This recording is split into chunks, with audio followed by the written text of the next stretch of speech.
Move beyond the marketplace and reach more buyers when you sell with Shopify. Sell online, on social, in person, even on your current marketplace, and manage it all from within one place. Start your free trial with Shopify today.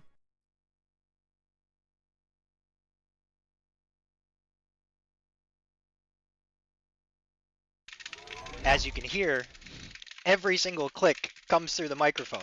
Every single key press. Back in 2017, PlayerUnknown's Battlegrounds would release an early access and mark the beginning of the explosion in popularity of the modern-day Battle Royale genre. In the months and years following PUBG's surprising breakout success, many games would try to capitalize on the popularity rush of Battle Royale games, and while a few would manage to establish a chunk of the market share for this genre, many developers and games tried and then failed to grab and keep player attention. Nowadays, when it comes to successful Battle Royales, there's kind of the big four: PUBG, Fortnite, Apex Legends, and Call of Duty Warzone. Those make up majority of the market share, and then there's a handful of smaller games that have managed to survive based on being niche enough and having a tight-knit community supporting the game and keeping it alive. There's a handful of Battle Royale inspired games that aren't quite the traditional Battle Royale game, and then there's all of the rest of the games that tried and are now mostly forgotten about.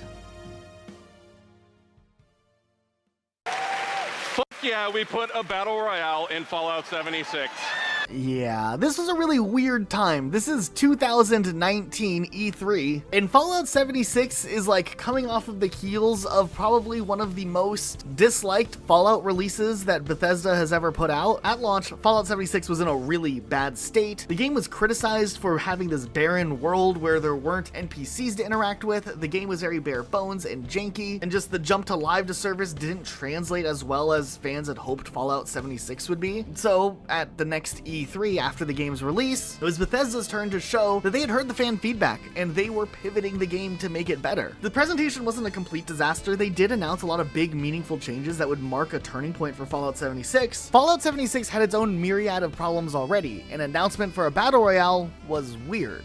But okay, they're doing a BR mode called Nuclear Winter Mode, and there would be a free trial for Fallout 76 around the same time that did kind of soften some of the blowback. But what did this follow by Bespoke Post? Bespoke Post is a free-to-join monthly club that sends you a box of awesome filled with high-quality, unique items. 90% of their products come from small brands, many which are based right here in the US. For example, the American Barbecue Rub in the Carnivore box is made by the Great American Spice Company in Rockford, Michigan. Bespoke Post is pretty awesome. When you sign up, there's a short quiz you can take so that they can know exactly what you're interested in for all current and future products. Every box of awesome has around a $70 value, but will only cost you a fraction of that. And even better, you're able to preview your box of awesome before it's shipped, so you can decide if you want to swap it out for a different box or just skip the month for no charge. So essentially, you never have to worry about paying for things that you don't want. They actually hooked us up with some of their boxes a few months ago, and anything that they've ever sent us has always been super high quality, like this Weekender bag from the Weekender box. It's really useful for short travel or visiting family and can fit all types of things you might need for a weekend away. More recently, they also sent us this beam box, which comes with a heavy-duty headlamp that has a maximum of 600 lumens and can cast up to 120 hours in a single charge. Luke has actually been using this for a few weeks now to walk his dogs in the evening, which is really useful for people like us who stay awake during peak gamer hours. These are just a few examples, and there are so many more boxes for any kind of interest, basically. And if it sounds interesting to you, you get 20% off your first box of awesome if you use our link in the description and enter RocketSloth20 at checkout. Let's go ahead and get back to the video. Okay, so this Battle Royale mode worked in a map called Appalachia, which was essentially a modified version of the game's main map, designed specifically for a tighter and more competitive experience. It would match players with up to 52 total players, and teams were able to be formed with up to 4 players. Then in traditional Battle Royale style, there'd be a ring with fire that would close in. It'd be like a nuclear storm, and I guess that ties into the name of the nuclear winter and the whole Fallout universe thing. Then you would start out with minimal loot, and you'd have to scavenge for better guns, just like a stereotypical Battle Royale. Now, interestingly enough, this was one of the first Battle Royale games to include PvE as a part of the game. Like, there would be creatures from the Fallout universe appearing that would add an additional challenge, but you had to be careful because you didn't want to overcumber yourself, and then, you know, how the whole Fallout thing is when you have your pockets too full of loot. And they had this whole mechanic where you're able to equip perks beforehand with different effects, which would make you better at like healing, or you'd have better weapon accuracy and stuff like that. But then, to make things better, better or worse, players had the ability to launch a nuke in the game. You had to go and find 4 nuclear codes and a launch briefcase in a single game, and the games ran about 15 minutes long or so. And with that, you'd be able to nuke a small portion of the map that could potentially give you a competitive advantage, though the nukes weren't like this instant victory type thing like you would expect from a game like Call of Duty Modern Warfare 2 back in the day when you got those nukes. The blast area was kind of small. Now, when this game was announced and released, the fan reception was mostly skeptical, I would say. Honestly, nobody expected this to happen, and it kind of came out of nowhere, and then upon playing the game, it was an okay experience, but was it better or unique enough compared to games like PUBG, Apex, or Fortnite? Not at all. Just under 2 years after the launch of the Battle Royale mode in June 2021, Bethesda announced that Nuclear Winter would be shut down, and a few months later, it was gone for good. Essentially, Bethesda acknowledged that Nuclear Winter had not achieved a large player base and that the mode's popularity was slowly slipping away. Also, they finally noted that the players who did still play Fallout 76 were more interested in other aspects of Fallout 76, not this weird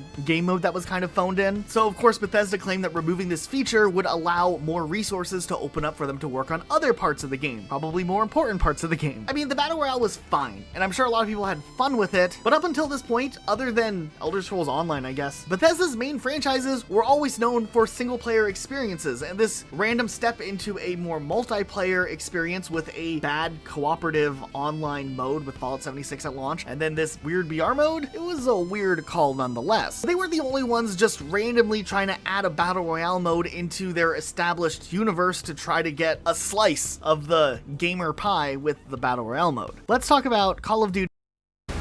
Play War Thunder now. Join millions of players across the globe in massive battles on tanks, aircraft, and helicopters in the most extensive vehicle combat game ever made. Take control over the battlefield in ground vehicles, rain down rocket volleys in helicopters, dogfight your enemies in aircraft, and bomb whatever is left into the dust. Play on more than 1,500 authentic military vehicles from early World War II to present day.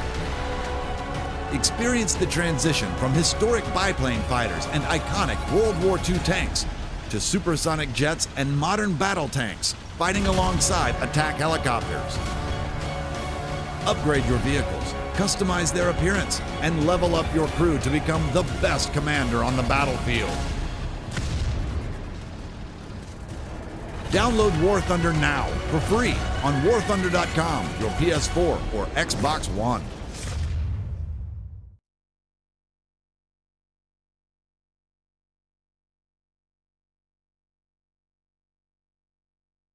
Whatever it is you and your friends do it somewhere else. How much did we make today? 5 million. How much did we lose today? $1 billion. This is way bigger than us. We need to make this right. This is your shot at real power.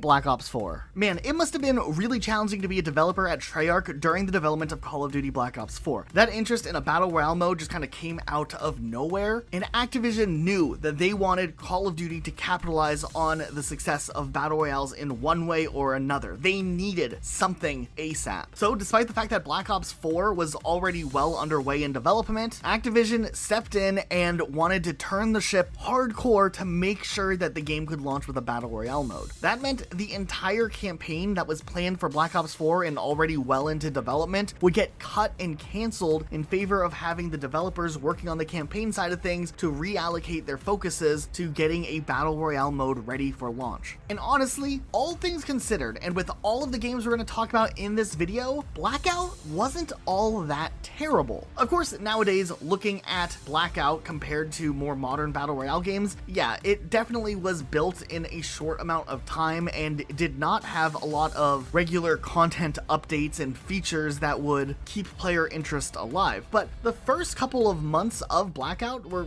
actually a pretty good experience. You see, during 2018, there still was a demand for a more realistic Battle Royale game that was different from games like Apex and Fortnite. PUBG was kind of the closest experience you had, but the fact that that game kind of was known for having all over the place performance issues in the earlier years, and maybe still sometimes nowadays, and the game primarily being a third-person game with some mixes of first-person in between with some combat, essentially meant that there was still room for a different type of battle royale game to become really popular. And I think Blackout did a lot for showing how the formula could work in a Call of Duty setting, and I think that was the biggest takeaway that Blackout contributed. Also, it was really cool that they built a unique map that took locations from popular Black Ops games in the past, even one from Call of Duty World at War, which was cool, and gave a pretty straightforward experience where players would run around and find weapons and attachments. There were vehicles, and you wanted to position yourself in the best spot in the circle. However, I don't think that Activision ever planned on Blackout to maybe be the de facto game as a service for their battle royale moving forward. If anything, maybe they were just trying to establish their market share before they could have a real battle royale experience developed and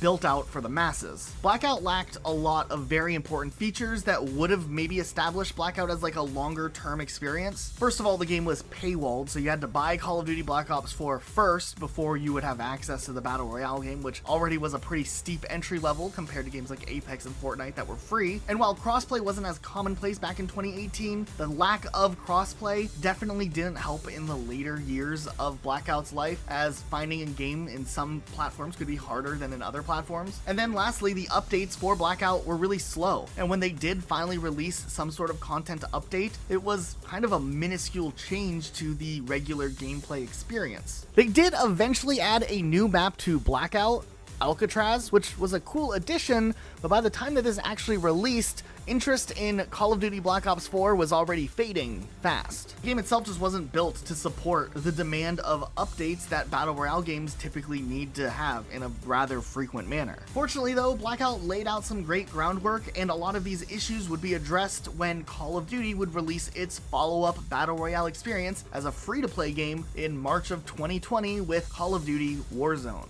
And of course, nowadays, you at least can still play Blackout if you're patient enough and you jump on and try to find a lobby. So if you're feeling nostalgic, you can still go back and play the game, so it's not fully dead, but you definitely understand what we mean when we're talking about dead Battle Royale games. I don't even remember the last time there was a content update to Blackout, and it doesn't look like there's any plans to continue to make new content for Blackout moving forward. It's essentially a dead game. So Blackout was, at least for a little while, a success. It set the groundwork up for the future, but one game that tried to jump in also that definitely did not set anything up for the future and just flopped hard, Battlefield 5 and its Battle Royale mode. Now, interestingly enough, the Battle Royale mode for Battlefield 5 was announced at E3 2018, and the game itself, though, would be set to release in November, but the Battle Royale mode wouldn't be ready for November. I'll be honest, and you'll hear me say this anytime we talk about Battlefield games, I've always struggled to just get into Battlefield as a whole. I think it's just the bigger settings makes it harder for me to feel in multiplayer that like my contribution matters. But Luke, on the other hand, he loves Battlefield games. So he tried this all out when Battlefield 5 first launched and stuck around through to the Battle Royale release as well.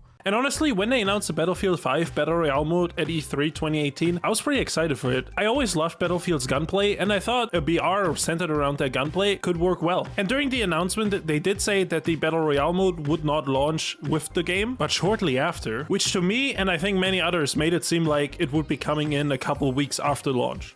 And at that point, Battlefield 5 already had some negative news around it, and the late launch of the BR mode didn't help. It honestly just seemed weird that they announced the Battle Royale mode that early and that didn't have it ready for another 5 months after launch. Now, the release of Battlefield 5 also wasn't that smooth. It just felt like there was a lot of things missing, and the map variety wasn't as great as some other Battlefields before, and I think that just kind of made it hard for players to stick around and keep playing this game if the content just isn't there. And then what do you got to look forward to? The BR mode 5 months down the road? That's a long time. They did keep updating the base game slowly, and the BR would finally launch in March of 2019. And honestly, the BR mode, it was subpar. The best part about the BR mode was the map and the destruction that you could cause on the map. But the other mechanics, like the looting system, which was really slow and really tedious, the slow pace of the game, I would play games and sometimes not see anyone for like minutes, and the game's only being like 20 minutes long. If you don't see anyone for 6-7 minutes, it's just boring. And also, I remember the progression system being basically non-existent compared to other BRs. It just seemed like a mess. And on top of that, the integration of Battlefield 5 was just kind of a double-edged sword. There was a seamless experience for players that already owned Battlefield 5. They could just hop into the Battle Royale mode, but for new players, they had to just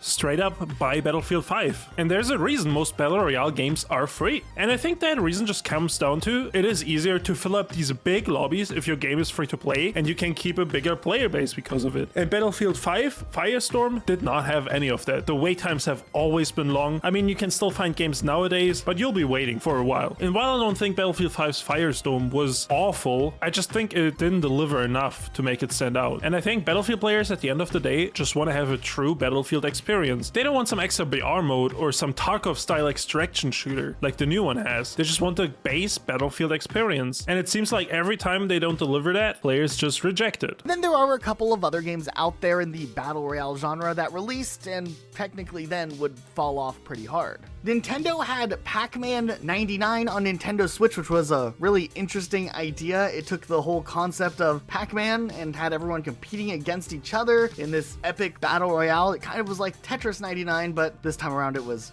Pac-Man. This, oddly enough, would be sunsetted back in October of 2023. And I don't know why these games have to be limited. Maybe it's because Nintendo wants to try out different games in this style and not necessarily have a player base spread across Tetris 99 or Pac-Man 99 or something else 99. Back in 2020, some of you might remember there was Super Mario Bros. 35. This game, similarly to what we were just talking about with Pac-Man 99 or Tetris 99, essentially had 35 players pitted against each other in a game of Super Mario Bros. It was kind of a cool concept to bring something like a platformer into the Battle Royale realm in one way or another, but this game was planned on just being a limited time event and closed 6 months after its launch in April of 2021. Okay, and now we have Cuisine Royale. Where do we even start with this game? Okay, so this game started off as an April Fool's joke in 2018 based on the engine used for the Enlisted games. However, as the popularity in 2018 was growing for Battle Royale games, full development would go underway with an open beta test happening soon after this decision was made. PUBG was becoming very, very popular, and this game was kind of just like a subtle parody on PUBG. I mean, it's called Cuisine Royale, and there's like food items in the game. Now, at the peak of the Battle Royale genre over the following years, the game would launch on PS4 and on Xbox One in December of 2019, and would climb the ranks in the free-to-play sector of video games. In January of 2020, Cuisine Royale was the third most downloaded free-to-play PlayStation game. Now, at the time, PUBG was kind of a bit of a janky mess and was a PC-centric game with an Xbox version that was apparently going to be a console exclusive. So with that popularity that PUBG was having, for some reason, Cuisine Royale was like the closest true-to-form experience to PUBG, something that looks realistic, that let you have these gun choices and the looting setups in the way that it did, and Call of Duty Warzone wasn't out yet either. But there was more. For whatever reason, they decided halfway through the life of this game they were going to do a full-on rebrand, and this rebrand hopefully would bring in more players to take this game seriously. So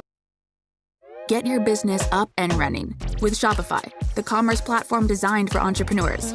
Get customizable themes to match the look and feel of your brand. No coding required. Start selling online today, powered by Shopify.